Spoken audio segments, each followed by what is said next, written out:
So, ngayong araw, magluluto tayo ng sinigang na salmon belly.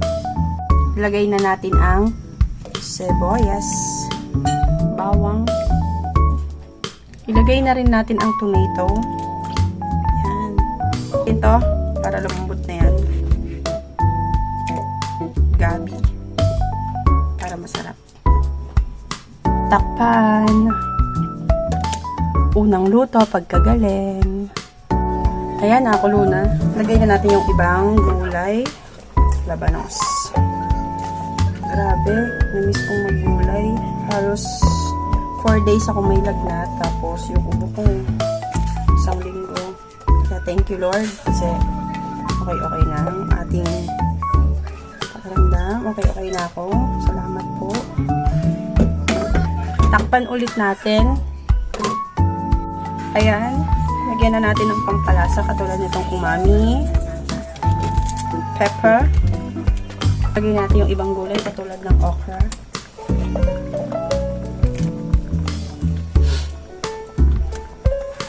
Para maluto na siya. Sabay na rin natin tong siling panigang para lumasa na siya. Lagyan na natin ng salt. Salt. Takpan. Ayan. Lutuin lang natin ng mabuti ang mga vegetable. Ilagay na natin ang tangkay ng kangkong para lumambot na din. Dahil walang nabiling fresh sampalok, ito na lang. Kung masyadong maasim, ayoko kasi yung maasim na halos hindi na makain. Ayoko nun, loves. Gusto ko yung sakto lang. So, ayan, kumukulo na siya. Ilagay na natin ang ating main ingredients, ang salmon belly. Takpan ulit natin. Kangkong na lang ilalagay natin. Okay? Ayan, kumukulo na siya. Lagay na natin ang kangkong.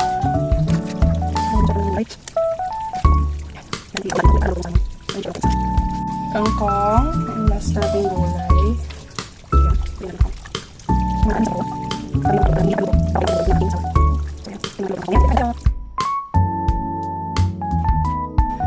Luto na. Wow. So, maghahain na ako.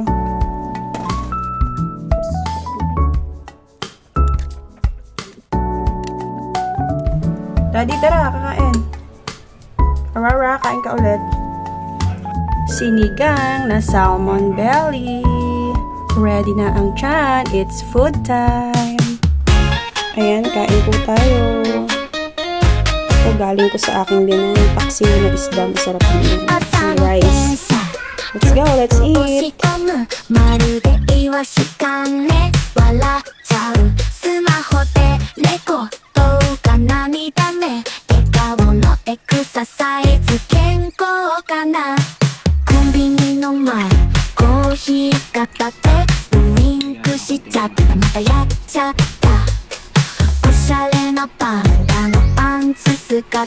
Biziness man mo 驚くね今日はハッ